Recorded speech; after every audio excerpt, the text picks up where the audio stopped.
Acorda, sucupira!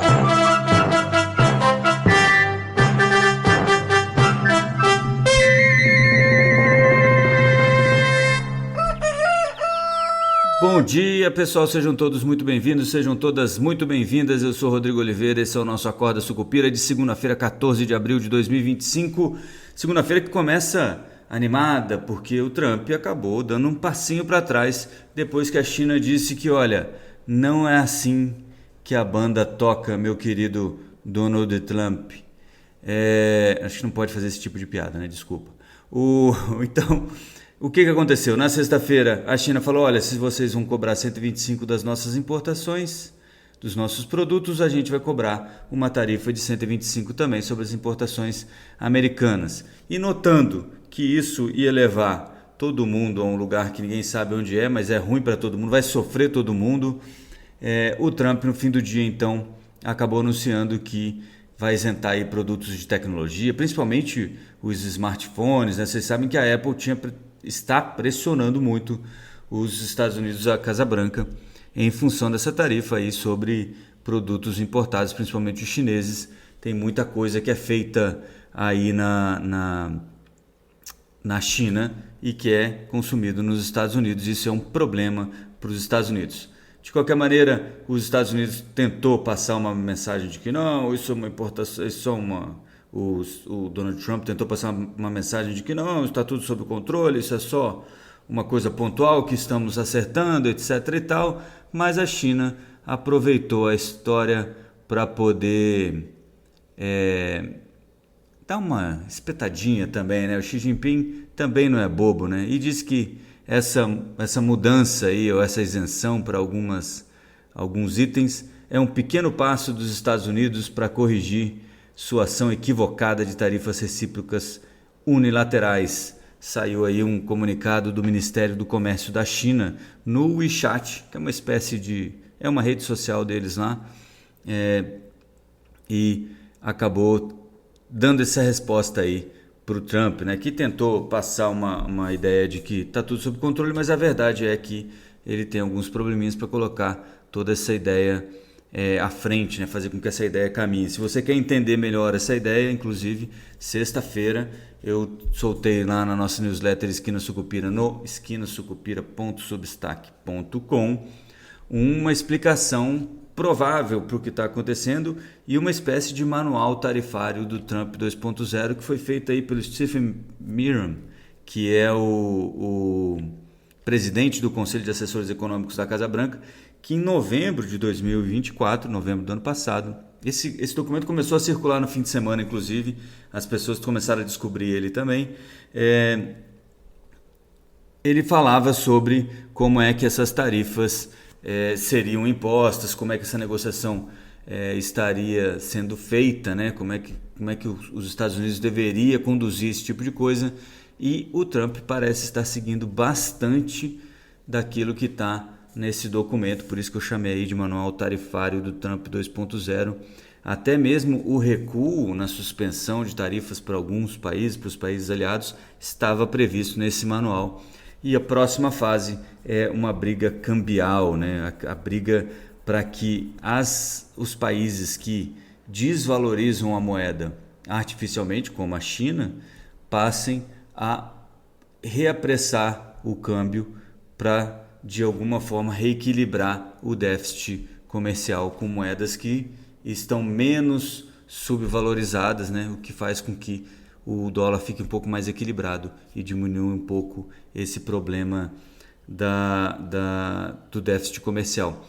Na sexta-feira à tarde, inclusive, eu conversei com o professor Roberto Dumas Damas, que, obviamente, eu gravei esta conversa para que vocês todos possam ver também. Eu acho que hoje, até o fim do dia, eu coloco isso no ar lá no YouTube. E aí lembrem-se, né? Se você está inscrito no canal no YouTube, lá no Esquina Sucupira no YouTube, tem o sininho acionado ali para receber os lembretes, talvez o YouTube avise você quando isso estiver no ar. Agora, se você estiver lá no esquinasucupira.substack.com, você receberá um e-mail avisando-lhe que esta entrevista está no ar, com o link e acesso para a entrevista também. Então, assim, por isso que eu sempre digo que é melhor estar lá no Substack, que você tem acesso não só a newsletter, mas você tem acesso a tudo e você recebe tudo no seu e-mail, né? Porque o YouTube, vocês sabem, volta e meia falha um pouquinho nessa história de avisar aí sobre o conteúdo novo. De qualquer forma, então o Ministério do Comércio da China soltou essa notinha lá no WeChat dizendo que era um pequeno passo e disse o seguinte: espera que os Estados Unidos deem um grande passo para abolir completamente a ação errônea e retornar ao caminho correto de resolver as diferenças por meio do diálogo igualitário baseado no respeito mútuo. E isso na sexta-feira, quando eu falei com o professor Roberto Dumas, ele já antecipava isso, né? Ele já estava falando, vocês vão ver lá na entrevista, ele falava que a China não vai negociar desse jeito que o Trump está tentando, né? Essa coisa meio com a arma na cabeça, né? A China não entende isso como uma grosseria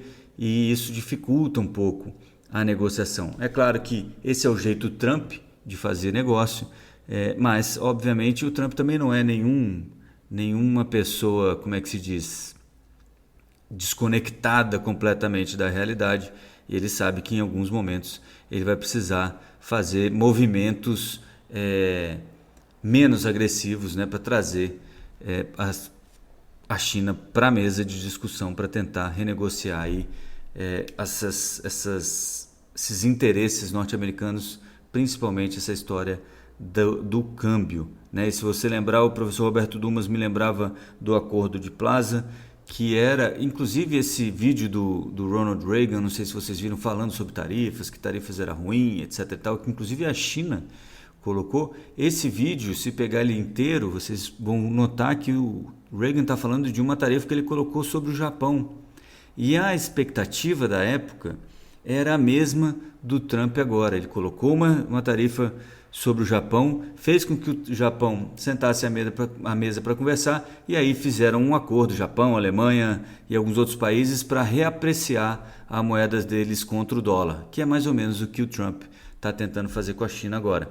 Se a China vai topar fazer um acordo nesse sentido, aí só o tempo dirá, né? E o nosso querido professor Roberto Dumas Damas tem lá as suas apostas, vocês vão ver na entrevista com ele logo logo, tá bom? Bom, fato é que isso ajudou as bolsas na sexta-feira, essa conversa de que o Trump iria isentar a parte de tecnologia, etc e tal, porque isso mostra um pouco mais de flexibilidade, isso ajuda todo mundo. O S&P 500 subiu 1,81, o Nasdaq subiu 1,89, o Ibovespa inclusive subiu 1,05.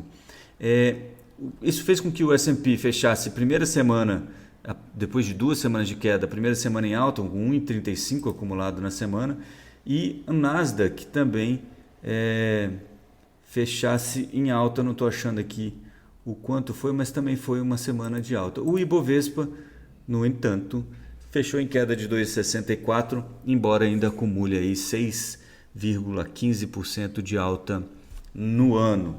Tá bom? Agora pela manhã, o ouro está em queda de 0,90. Vocês sabem que eu cheguei a falar lá de ativos reais nessa newsletter sobre o plano tarifário do Trump, né?